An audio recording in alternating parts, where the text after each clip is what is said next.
ஆற்றுவார் ஆற்றல் பசியாற்றல் அப்பசியை மாற்றுவார் ஆற்றலின் பெண். பசியை பொறுத்து கொள்ளும் நோன்பை கடைபிடிப்பதை விட பசித்திருக்கும் ஒருவருக்கு உணவு அளிப்பதே சிறந்ததாகும்.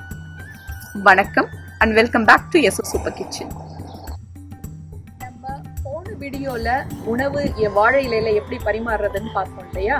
அந்த உணவெல்லாம் எப்படி சமைக்கிறதுன்னு இந்த வீடியோல பார்க்கலாம். வாங்க வீடியோக்குள்ள போகலாம்.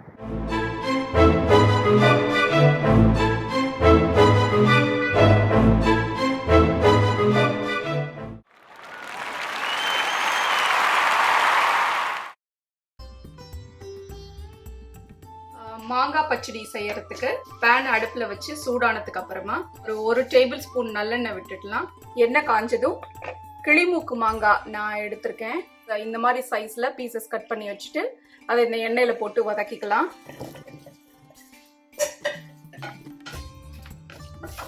இது நல்லா வதங்கணும். மாங்காய் நல்லா எண்ணெயில வதங்கிடுச்சு. இந்த மாங்காய் வந்து 1.5 கப் இருந்தது. அதுக்கு 1 கப் வெல்லம் நான் நல்லா நுணுக்கி கொஞ்சமா தண்ணி விட்டு கொதிக்க வச்சு கரைச்சு வடிச்சு வச்சிருக்கேன். அதை இதுல சேர்த்து கொதிக்க விடலாம். இப்ப இந்த வெள்ளைப்பாகோட சேர்ந்து மாங்காய் நல்லா கொதிச்சிட்டு இருக்கு. இந்த ஸ்டேஜ்ல ஒரு 1/4 டீஸ்பூன் மஞ்சள் பொடி, 1/2 டீஸ்பூன் மிளகாய் தூள், 1/4 டீஸ்பூன் உப்பு, இது எல்லாத்தையும் சேர்த்து நல்லா கலந்து இன்னும் கொஞ்ச நேரம் கொதிக்க விடலாம். மாங்காய் பச்சடி நல்லா கொதிச்சு சேர்ந்து வந்துருச்சு. இங்க பாருங்க, நல்லா திக்காயிருச்சு. மாங்காய் எல்லாம் நல்லா சாஃப்டா குக் ஆயிடுச்சு. இப்ப இந்த ஸ்டேஜ்ல இதை நம்ம நிறுத்திடலாம். ஏன்னா இதை இன்னும் ஆற இன்னும் நல்லா கெட்டி ஆகும். அதனால இது ஸ்டவ் ஆஃப் பண்ணிட்டு இதுக்கு நம்ம இப்ப தாளிப்பு கொடுத்துடலாம். பச்சடிக்கு தாளிக்கிறதுக்கு பாத்திரம் வச்சு நல்லெண்ணெய் விட்டுருக்கேன் 1 டீஸ்பூன். அதுல கடுகு 1/4 டீஸ்பூன் போட்டு வெடிக்க விடுவோம். வெடிச்சதுக்கு அப்புறமா வெந்தயமும் வரமிளகாயும் சேர்த்து தாளிச்சு அதுல கொட்ட வேண்டியதுதான். இப்ப இந்த பச்சடியில வந்து துவர்ப்புக்கு கடுகு, கசப்புக்கு வெந்தயம், புளிப்புக்கு மாங்காய், காரத்துக்கு காரப்பொடி, உவர்ப்புக்கு உப்பு, இனிப்புக்கு வெல்லம், அறுசுவைகளும் சேர்ந்து செய்யறது தான் இந்த பச்சடி. கடுகு வெடிச்சிருச்சு. ஒரு 5-6 வெந்தயம் போட்டு கொஞ்சம் செவந்ததும் வரமிளகாய் 2, ஒரு சிட்டிகை பெருங்காயம். இந்த தாளிப்பை நம்ம மாங்காய் பச்சடியில சேர்த்துக்கலாம். அவ்வளவுதான், பச்சடி தயார். வத்த குழம்புக்கு பாத்திரம் வச்சு சூடானதும் நல்லெண்ணெய் விட்டுருக்கேன். எண்ணெய் காஞ்சதும் 1/4 டீஸ்பூன் கடுகு வெடிச்சிருச்சு. கடுகு வெடிச்சோன்னே 1/4 டீஸ்பூன் வெந்தயம் பொரிஞ்சதும் ஒரு கை சின்ன வெங்காயம், ஒரு கை பூண்டு நல்லா வதக்கலாம். வெங்காயம் பூண்டெல்லாம் நல்லா வதங்கிடுச்சு. இந்த ஸ்டேஜில் நம்ம தக்காளி சேர்த்துக்கலாம். நல்ல பழுத்த தக்காளியா 2 தக்காளி எடுத்து மிக்சியில 1-2 அரைச்சு வச்சிருக்கேன். அதை இதுல போட்டுக்கலாம். வெங்காயம் பூண்டு தக்காளி எல்லாம் நல்லா வதங்கிடுச்சு. இதுக்கு தேவையான மசாலா தூள் எல்லாம் இப்ப நம்ம ஆட் பண்ணிக்கலாம். 1 டீஸ்பூன் குழம்பு மிளகாய் தூள், 1 டீஸ்பூன் கொத்தமல்லி தூள். இது நல்லா வதங்கினதுக்கு அப்புறமா எலுமிச்சம்பழ அளவு புளியை வந்து ஊற வச்சிருக்கேன். அதை கரைசி வடிகட்டி இதுல சேர்த்துக்கலாம். மசாலாலாம் நல்லா வதங்கிடுச்சு. இப்ப புளிக்கரசில இதுல சேர்த்துக்கலாம். தேவையான அளவு உப்பு போட்டு மிதமான தீயில வச்சு நம்ம இதை குக் பண்ணலாம். வத்தல் குழம்பு நல்லா கொதிச்சு வந்துருச்சு. இதுல இப்ப நம்ம சுண்டல் வத்தல தாளிச்சு கொட்டிட்டோம்னா வத்த குழம்பு முடிஞ்சது.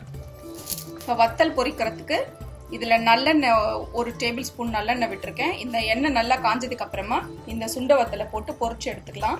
சுண்ட வத்தல்ல வந்து கொஞ்சம் கல்லு மண் இருக்கும். அதனால நான் லேசா கழுவி எடுத்து வச்சிருக்கேன். எண்ணெய் காஞ்சதும் இதுல போட்டு பொரிச்சு குழம்புல கலந்துடலாம். எண்ணெய் காஞ்சிருச்சு. இப்போ இந்த சுண்ட வத்தல் இதுல போட்டு பொரிச்சுக்கலாம். வத்தல் நல்லா பொரிஞ்சிருச்சு. இதை நம்ம குழம்புல சேர்த்துக்கலாம். சேர்த்து கலந்து விட்டுடலாம். நல்ல உப்பு காரம் புளியோட நல்ல திக்கா நம்ம வத்தல் குழம்பு ரெடி.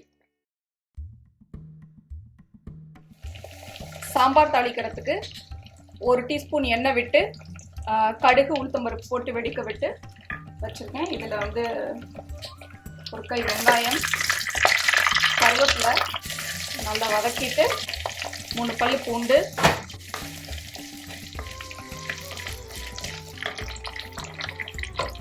இப்போ முருங்கைக்காய் கத்திரிக்காய் சாம்பார் வைக்க போகிறோம். காய் சேர்த்துக்கலாம். முருங்கைக்காய் கத்திரிக்காய் ஈஸியாக குழஞ்சிடும், அதனால பெரிய பெரிய பீசஸாக கட் பண்ணிக்கலாம். காய் வதங்கிருச்சு. இப்போ 1/4 டீஸ்பூன் மஞ்சள் பொடி, 1/2 டீஸ்பூன் சாம்பார் தூள், தேவையான அளவு உப்பு சேர்த்து ஒரு பெரட்டி இதை தண்ணி விட்டு நல்லா வேக வச்சுக்கலாம். தேவையான அளவு தண்ணி ஊற்றி காயெல்லாம் நல்லா வேக வச்சுக்கலாம். தக்காளி எப்பயுமே சாம்பாருக்கு ஆரம்பத்திலேயே போடுறதை விட காயெல்லாம் பாதி வெந்ததுக்கு அப்புறமா பாதியில போட்டு வேக வச்சு சாம்பாரோட கொதிக்க விட்டோம்னா நல்லா டேஸ்டா இருக்கும். நம்ம தக்காளி இந்த காய் பாதி வெந்ததுக்கு அப்புறம் தான் இதுல சேர்த்துக்க போறோம். சாம்பார்ல காயெல்லாம் பாதி வெந்துருச்சு. இப்போ ஒரு தக்காளி இந்த மாதிரி கட் பண்ணி இதுல சேர்த்துக்கலாம். சேர்த்து கொதிக்க விடலாம். காயெல்லாம் 3/4 பதம் வெந்துருச்சு. இப்போ இது ஒரு எலுமிச்சம்பழம், சின்ன எலுமிச்சம்பழம் அளவு புளிய தண்ணியில ஊற வச்சு கரைசி வடிகட்டி வச்சிருக்கேன். அதை இதுல சேர்த்துக்கலாம். சாம்பார் நல்லா காயெல்லாம் வெந்து கொதிச்சு ரெடி ஆயிடுச்சு. இப்போ இதுல 1 கப்பு துவரம் பருப்பு, சீரகம், மிளகு போட்டு நான் வேக வச்சு வச்சிருக்கேன். அதை இதுல கலந்துக்கலாம். சேர்த்துட்டு நம்மளுடைய கன்சிஸ்டன்சிக்கு ஏற்ற மாதிரி நம்ம இதுல தண்ணி சேர்க்கறதா வேணாமான்னு பார்த்து கலந்துக்கலாம். இந்த பருப்பு போட்டதுக்கு அப்புறமா ஒரு கொதி விட்டு கொத்தமல்லி தழை தூவி நிறுத்தினோம்னா சாம்பார் ரெடி. பருப்பு போட்டதுக்கு அப்புறம் சாம்பார் நல்லா கொதிக்க ஆரம்பிச்சிருச்சு. இப்போ கொஞ்சம் பெருங்காயம் தூவி கொஞ்சம் கொத்தமல்லி தழை தூவி நம்ம நிறுத்திடலாம். சாம்பார் ரெடி. இப்போ அடுத்து புடலங்காய் கூட்டு பண்றதுக்கு பாத்திரத்தில் எண்ணெய் விட்டுருக்கேன். எண்ணெய் காஞ்சதும் 1/4 டீஸ்பூன் கடுகு பொரிஞ்சதும் 1/4 டீஸ்பூன் சீரகம்,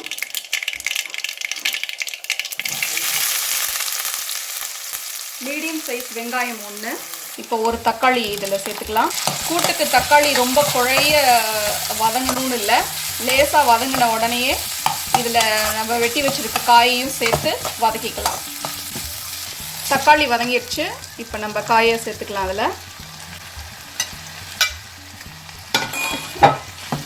இந்த காயில் 1/4 டீஸ்பூன் மஞ்சள் பொடி, தேவையான அளவு உப்பு போட்டு கொஞ்சம் தண்ணி விட்டு வேக விட்டுடலாம்.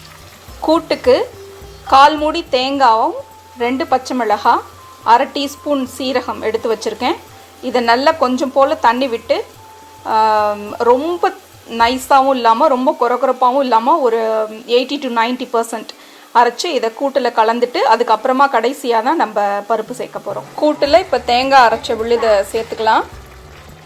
இதையே ஃபஸ்ட்டு சேர்த்துட்டு அதுக்கப்புறமா பருப்பு சேர்க்குறோம் அப்படின்னா அப்போ தான் இந்த மசாலாலாம் காயில் நல்லா பிடிச்சி வேகும், டேஸ்ட்டு நல்லாயிருக்கும். ஃபஸ்ட்டு நம்ம பருப்பை சேர்த்துட்டு அதுக்கப்புறமா தேங்காயை சேர்த்தோன்னா இந்த தேங்காயோட மணம்லாம் அந்த காயில் சேர்த்துருக்காது.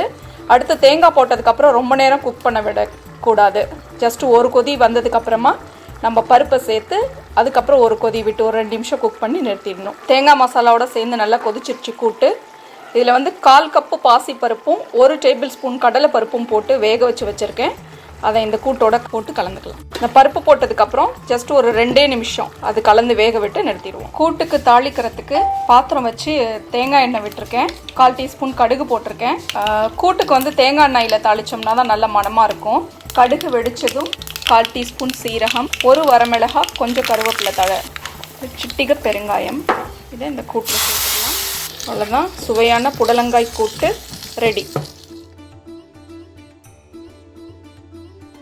பாயசம் பண்ணுறதுக்கு 1/2 கப்பு ஜவ்வரிசியை 1/2 டீஸ்பூன் நெய் விட்டு லேசாக வறுத்துட்டு 1/2 கப்பு தண்ணி விட்டு ஊற வச்சுருக்கேன். இந்த ஜவ்வரிசி கிட்டத்தட்ட 1 மணி நேரமாக ஊறுது. எவ்வளோ நல்லா ஊறிருக்கு பாருங்கள்.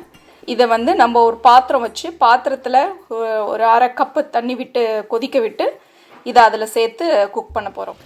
இதில் 1/2 கப்பு தண்ணி விட்டு கொதிக்க விட்டோம். நல்லா கொதிச்சிட்ருக்கு. இந்த ஜவ்வரிசி ஊறிட்டுருக்க தண்ணியோடு இதில் நம்ம சேர்த்து குக் பண்ண விடலாம்.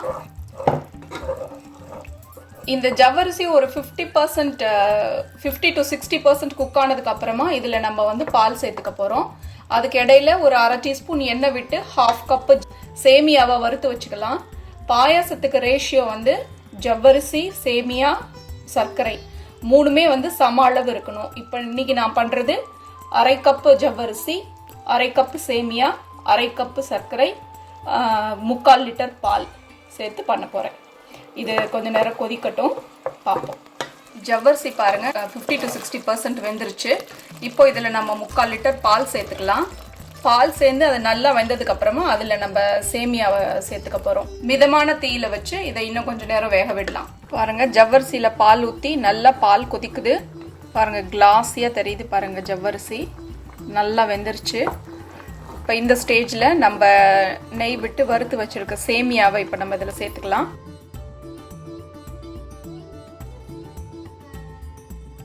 சேமியா போட்டாச்சு. சேமியாவை போட்டுட்டு இதை மிதமான தீயில வேக விடுவோம். சேமியாவையும் நல்லா வேகட்டும். அடிக்கடி இதை கலந்து விடணும், அப்படி இல்லைன்னா அடியில் பால் பிடிச்சிடும்.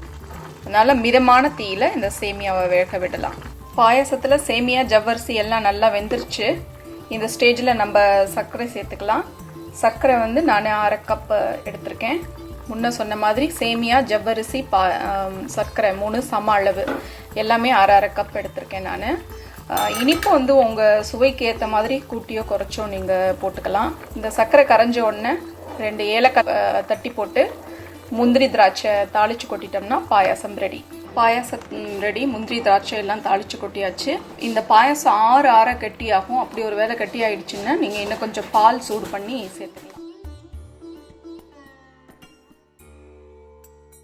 இந்த வீடியோ உங்களுக்கு பிடிச்சிருந்தா லைக் பண்ணுங்க, ஷேர் பண்ணுங்க, கமெண்ட் பண்ணுங்க, மறக்காம சப்ஸ்கிரைப் பண்ணுங்க.